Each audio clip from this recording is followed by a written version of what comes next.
살아계신 하나님 아버지, 오늘 코로나19 감염을 막기 위해 힘쓰는 중에 모든 교회들이 가정에서 주일 예배를 드리고 있습니다. 오늘 하나님의 말씀을 들을 때에 우리의 마음을 열어주시고 하나님께서 원하시고 바라시는 그 뜻을 분별하는 시간이 되게 해 주옵소서. 시작과 마지막까지 우리 하나님 함께해 주시기를 원하며 예수님의 이름으로 기도드립니다. 아멘. 오늘은 다니엘서 1장 1절부터 7절까지 말씀을 중심으로 그러면 어떻게 살 것인가 라는 제목으로 말씀을 나누고자 합니다. 대한민국을 대표하는 프로파일러이자 전 경찰대학교 심리 교수였던 표창원 교수가 2013년도 어느 방송에 나와서 이렇게 말했습니다. 같은 환경에서 자라도 한 사람은 경찰이 되고 다른 한 사람은 범죄자가 되기도 한다라고. 여기서 경찰이 된 사람은 표창원 교수이고 범죄자는 다름 아닌 희대의 살인마 신창원이었습니다. 표창원 교수는 자신과 이름이 같아서 신창원이 어떤 인물인지를 들여다봤더니 자신과 비슷한 점이 많았다고 합니다. 신창원은 어린 시절 친엄마가 죽고 계모에게 구박받았습니다. 친구들에게 집단으로 따돌림 당하기도 했고 집이 가난해서 학교에 돈을 못 내자 선생님으로부터 심한 욕을 들었을 때 그때 자기 마음에 악마가 자리 잡았다고 고백했습니다. 신창원의 아버지는 지나치게 엄격해서 물건을 훔친 아들을 직접 경찰서에 끌고 가서 소년원에 집어넣음으로 자신의 아들에게 소년원 출신이라는 꼬리표를 붙여주는 무식함을 보였습니다.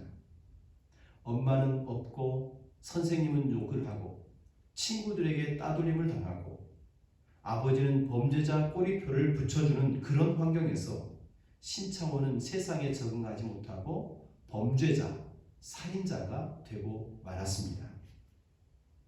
표창원 교수도 자신도 그와 비슷한 상황에 있었다고 합니다. 부모님이 자주 싸우는 불우한 가정에서 태어났고 어머니의 사랑을 받지 못했고 가난한 형편에 마음속 분노가 많았다고 말합니다.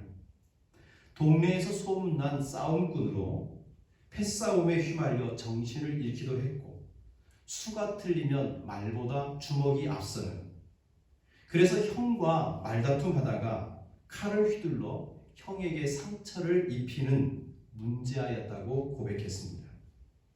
이처럼 두 사람 모두가 비슷한 환경에서 성장했지만 한 사람은 경찰이 되었고 다른 한 사람은 살인자가 된 이유가 무엇일까요? 표 교수는 사고방식의 차이였다고 말합니다. 인간은 사회적 동물이기 때문에 환경의 영향을 받고 살지요.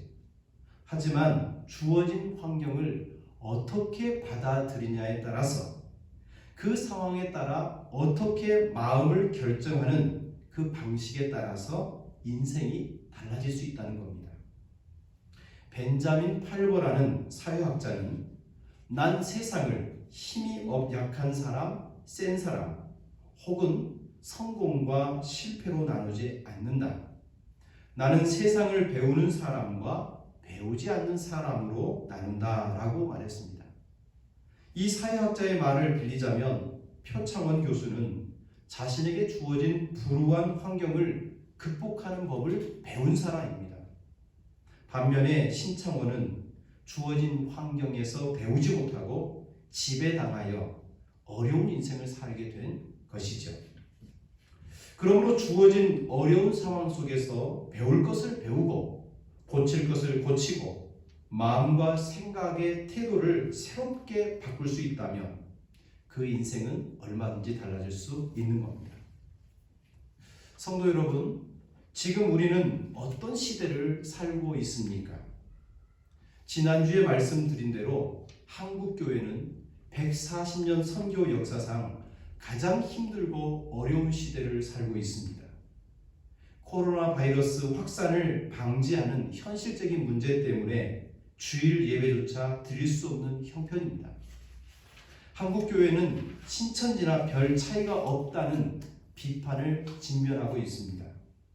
중도층, 젊은 세대 사람들은 아주 확고한 어조로 예수님은 좋으나 한국 교회는 싫다고 그렇게 말하는 사람이 많아지고 있습니다. 교회의 급선무는 사회 봉사가 아니라 더 윤리적이고 도덕적인 교회가 되는 것이라는 이런 요구를 받고 있습니다. 이런 때에 우리는 시대를 원망하고 불평하면서 그렇게 주저앉아 있을 수는 없습니다. 이 시대에 하나님이 원하시는 마음, 그것을 배우고 익히는 시간으로 만들어야 합니다. 우리는 이런 시대적인 상황 속에서 어떻게 극복할 수 있을까요? 어떤 마음과 태도로 어두운 현실을 돌파해낼 수 있을까요? 지난주에는 요셉을 통해서 호람데오의 정신, 하나님 앞에서 범죄하지 않겠다는 믿음, 언제 어디서나 그리스도인으로 살려는 신행일치의 삶이 필요하다는 것을 나누었습니다. 오늘은 어두운 밤 횃불처럼 살았던 다니엘을 통해서 우리 시대를 돌파해낼 수 있는 신앙의 담대함을 배우고자 합니다. 다니엘이라는 인물이 우리에게 놀라운 도전을 주는 것은 이스라엘 역사 중 가장 암울하고 비극적인 시대를 살았음에도 불구하고 자신이 처한 어려운 환경을 이겨낸 인물이기 때문에 그렇습니다. 다니엘은 시대의 암울한 현실에 사로잡혀 무의미한 삶을 살지 않았습니다. 그는 바벨론 제국의 포로로 끌려갔지만 확고하고 당당한 믿음 위에 서서 하나님 나라를 위해 열심으로 살았던 인물입니다. 후에 바벨론과 페르시아 제국의 고위 관료가 되었지만 어느 선지자와도 비교해도 뒤지지 않는 영적 지도자의 역할도 감당한 인물입니다. 오늘은 다니엘서 첫 번째 시간을 보면서 첫 번째 시간인데 다니엘이 처한 시대적 상황을 자세히 살펴보려고 합니다. 그리고 우리가 처한 시대 상황과 비교하면서 어떻게 살아야 될지를 고민해 보고자 합니다. 먼저 다니엘이 살았던 시대는 어떤 시대입니까? 1절 말씀을 함께 읽겠습니다. 1절입니다. 유다왕 여호야김이 다스린 지 3년이 되는 해에 바벨론 왕 느부갓네살이 예루살렘에 이르러 성을 에워쌌더니. 다니엘은 유다 왕국 18대 왕 여호야김 시대에 살았습니다. 여호야김 왕은 시대를 분별하지 못하는 어리석은 그리고 잘못된 정치를 펼쳤던 왕입니다. 그는 주전 609년부터 11년 동안 나라를 다스렸는데 하나님 보시기에 악한 왕이었습니다. 그는 애굽의 힘을 의지하여 바벨론의 침략을 막아보려고 했지만 도리어 엘리야김이라는 본명을 빼앗기고 엘리야김이라는 수모를 당한 인물입니다. 당시 선지자였던 예레미야는 유다의 죄악을 경계하면서 하나님의 심판이 바벨론을 통해서 임할 것이므로 죄악을 돌이키고 회개하고 바벨론에게 항복하라고 강력히 주장했습니다. 그러나 여호야김은 우상 숭배와 죄악을 버리고 하나님 앞에서 돌이킬 생각은 하지 않고 오로지 국제 정세를 파악하여 위기를 모면하고자 하는 눈치 정책을 골몰합니다. 그는 처음에 바벨론 왕을 3년 동안 잘 섬깁니다. 그러나 3년 만에 느부갓네살 왕을 배반하고 애굽 왕에게 기대어 도움을 요청합니다. 하지만 이 사실이 바벨론 왕에게 발각되면서 오히려 나라가 위기에 빠지죠. 바벨론 왕 느부갓네살은 주변의 여러 나라와 연합해서 예루살렘을 공격하게 되었고 이때부터 유다 왕국은 멸망의 내리막길로 접어들었습니다. 이렇듯 무능하고 어리석은 지도자는 백성의 삶을 고단하게 만듭니다. 다니엘은 지도자의 잘못된 정치로 인해 주권을 상실하고 패망일보 직전에 어려운 시대에 살게 되었습니다. 결국 나라도 잃고 포로로 끌려가는 신세가 되고 말았죠. 다니엘이 살았던 시대 두 번째는 2절 말씀에서 확인해 볼 수 있습니다. 2절을 함께 읽겠습니다.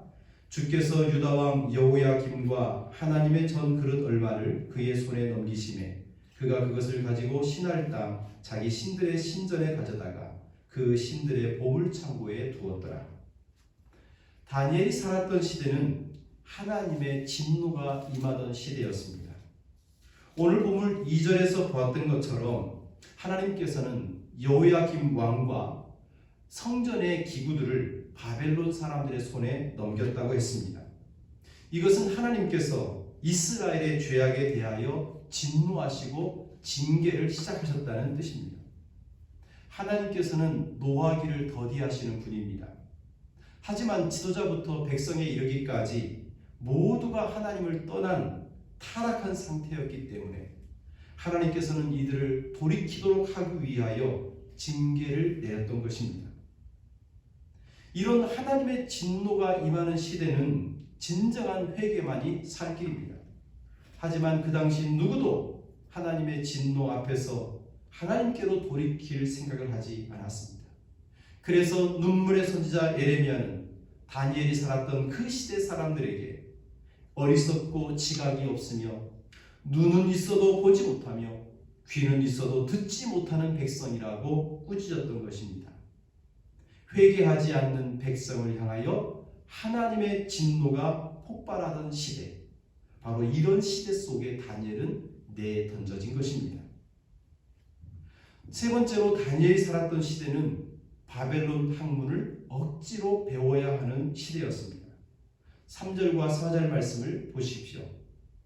왕이 황관장 아스브나스에게 말하여 이스라엘 자손 중에서 왕족과 귀족 몇 사람 곧 흠이 없고 용모가 아름다우며 모든 지혜를 통찰하며 지식에 통달하며 학문에 익숙하여 왕궁에 설 만한 소년을 데려오게 하였고 그들에게 갈대아 사람의 학문과 언어를 가르치게 했다라고 했습니다. 당시 바벨론에 잡혀온 유대 젊은이들은 흠 없고 아름답고 지혜로운 나름대로 미래가 밝은 인재들이었습니다. 바벨론 제국은 유대인 인재들에게 바벨론의 학문과 언어, 철학, 그리고 바벨론 종교를 가르쳐서 바벨론 제국을 섬기는 사람으로 만들고자 했습니다. 하지만 이와 같은 상황이 다니엘의 입장에서 보면 반신앙적이고 반여호와적인 아주 위험천만한 것이었습니다. 바벨론의 문화와 그들의 학문은 우상의 문화였고 세상 사고방식을 주입하는 것이었습니다. 그러기에 하나님을 섬기는 하나님의 백성들의 정체성이 심하게 흔들릴 수 있는 그런 상황이었던 것입니다. 계속해서 5절부터 7절까지 말씀을 보면 바벨론 사람들이 이 유대 젊은이들에게 매일매일 왕의 음식과 포도주 그리고 생활의 모든 필요한 것을 공급해 주었다고 했습니다. 포로들에게 과분한 음식, 포로들에게 과분한 고급 학문, 포로들이 누릴 수 없는 삶에 필요한 모든 것을 공급해준, 먹여주고 입혀준 이유가 무엇이겠습니까? 그것은 하나님이 아니라 바벨론 왕을 섬기라는 조건을 위해서였을 것입니다. 이들은 또한 다니엘을 비롯해서 그의 친구들의 이름까지도 바꿔버립니다. 7절 말씀 보면 이 네 친구들의 이름이 어떻게 바뀌었는지를 보여주고 있습니다.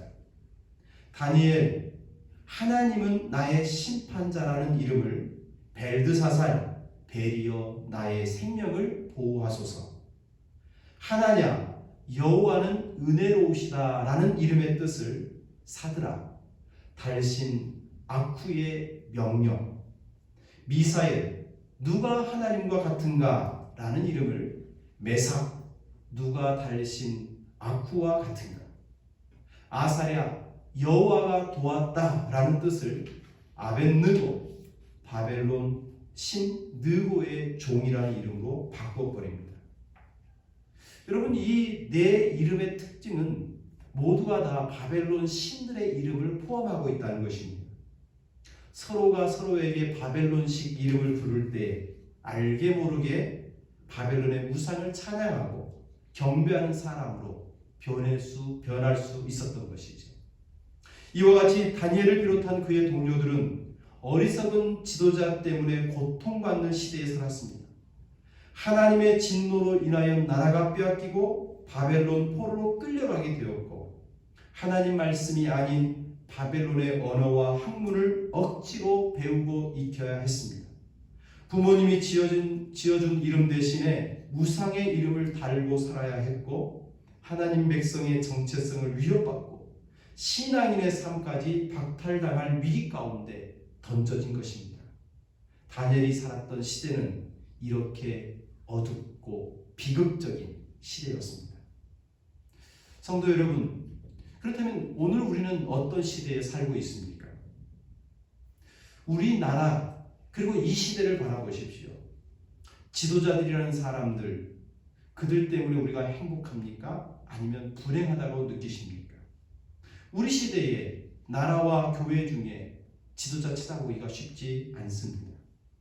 오히려 우리 국민들과 성도들은 지도자들 때문에 고통받고 무거운 짐을 지고 살고 있지는 않습니까? 우리 시대 죄악의 모습은 어떻습니까? 하나님께서 용납할 수 있을까요? 우리의 이기심과 탐욕은 극에 달해 있습니다. 도덕적 해이는 그 정도를 넘어섰습니다. 예수님을 믿고 성경을 하나님의 말씀으로 믿는다 하면서도 성경적 윤리는 사라지고 인간의 욕망이 곧 진리가 되고 말았습니다. 돈을 위해 서로 싸우고 모함하고 거짓으로 자신을 방어하고 인간에게 쾌락을 줄 수 있고 경제적 이득이 된다면 무엇이든지 허용하는 시대, 심지어 자신의 욕망을 위해서 예수님도 도구로 이용해 먹는 그런 시대, 바로 이런 시대 속에 우리가 살고 있지 않습니까? 이런 죄악이 가득한 시대, 하나님은 어떤 마음으로 우리 시대를 바라보실까요? 우리 시대는 하나님의 가르침이 아닌 세상의 정신과 가치관에 물들어가고 있습니다. 우리 시대는 서서히 사탄의 계략에 넘어가고 있습니다. 세상의 물질과 쾌락이 우리에게 최고의 경배의 대상이 되었습니다. 우리는 인생의 의미와 목적을 상실하고 살아가고 있습니다. 하나님의 피조물이라는 사실을 망각하고 세상 기준으로 자신을 평가합니다. 많이 가지면 유능하고 덜 가지면 무능하고, 뭔가 높은 지위를 차지하면 괜찮고 낮은 곳에 있으면 불행하다고 생각하는 세상 가치관, 그런 세상의 가치와 유행을 따르는 사람으로 점점 전락하고 있습니다. 이것은 사탄의 전략입니다. 현 시대가 이렇듯 비극적인 시대가 되어가고 있는 것은 모두가 하나님의 말씀이 아니라 세상의 가르침을 따라간 결과입니다. 우리 시대는 하나님을 믿는다는 사람들조차 자신들의 정체성을 잃어가고 있습니다. 우리는 지금 이렇게 영적으로 어두운 시대를 살고 있습니다. 그렇다면 이런 어둡고 비극적인 시대 속에 우리는 어떻게 살아야 하겠습니까? 오늘 우리가 다니엘을 통해서, 앞으로 다니엘을 통해서 배워야 될 것이 많지만, 다니엘과 같은 믿음을 가지고 시대를 맞서는 용기를 배워야 할 것입니다. 하나님께서 왜 우리를 이 시대 가운데 존재하게 하셨는지를 물어야 합니다. 다니엘은 절망 속에 던져진 것 같지만 그 속에서 그 어둠의 시대를 돌파해낼 수 있는 그 힘과 능력을 하나님으로부터 공급받았습니다. 다니엘은 기도하면서 이 시대를 맞서 믿음을 지켰습니다. 자신을 향한 하나님의 뜻을 발견하고 세상에 물들지 않도록 굳게 결단했습니다. 그는 자신의 믿음을 정결하게 지키는 것을 뛰어넘어 이방 땅, 하나님을 모르는 사람들 앞에서도 하나님은 존재하시고 그분의 말씀이 얼마나 위대한지를 보여주는 위대한 사명의 삶을 살았습니다.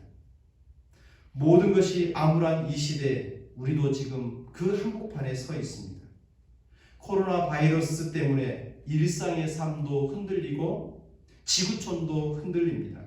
경제도 어렵고 취업도 어렵습니다. 내일 어떻게 될지 모르는 불확실성과 미래에 대한 두려움으로 우리 모두가 흔들립니다. 신앙마저도, 하나님에 대한 믿음마저도 흔들리고 있는 것이 우리의 현실입니다.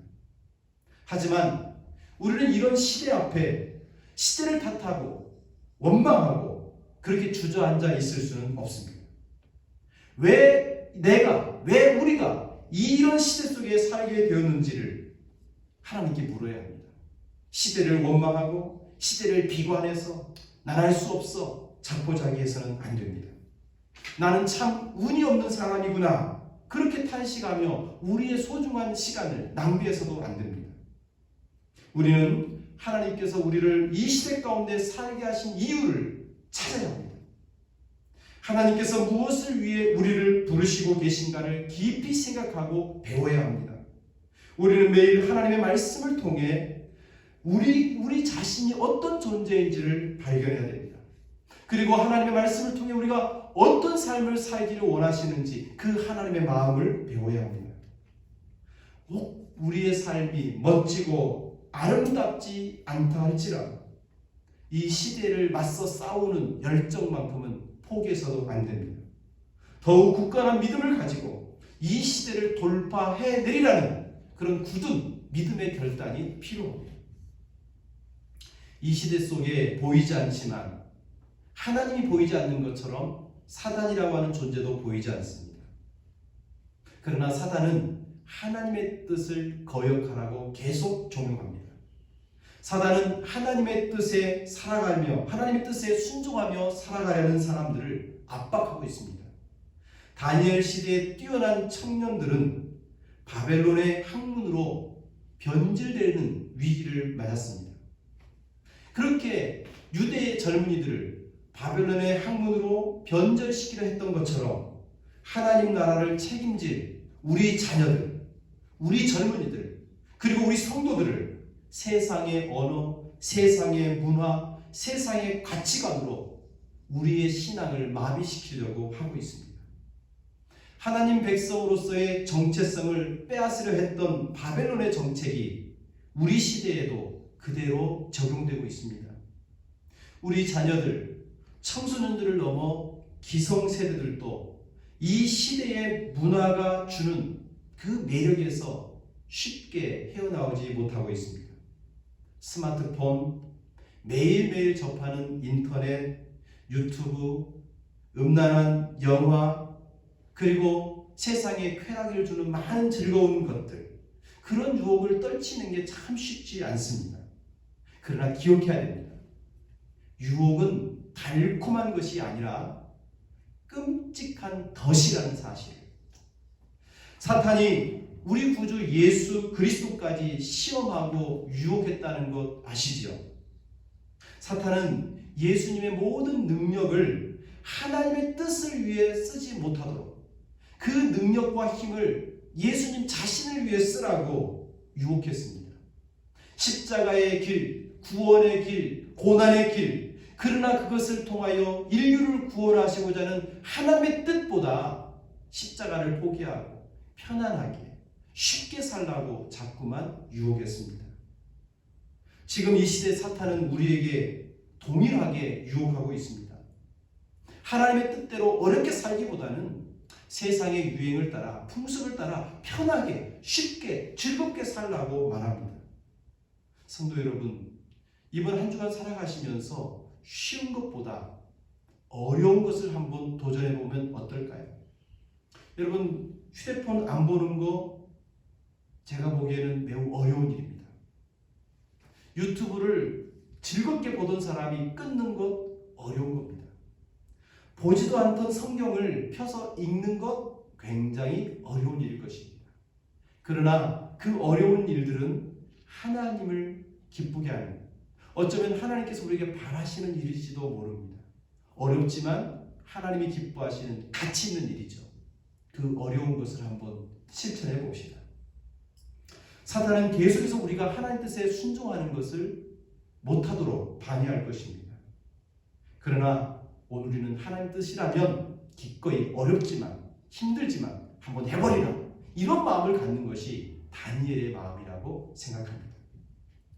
지금 이 시대 사탄은 우리로 하여금 이 시대를 바라보며 한탄하게 만듭니다.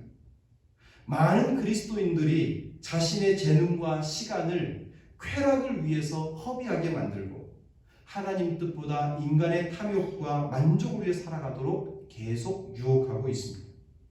우리는 이렇게 사탄의 유혹에 판치는 시대를 살고 있습니다. 때문에 더더욱 믿음의 등불을 켜고 단단히 붙잡아야 합니다.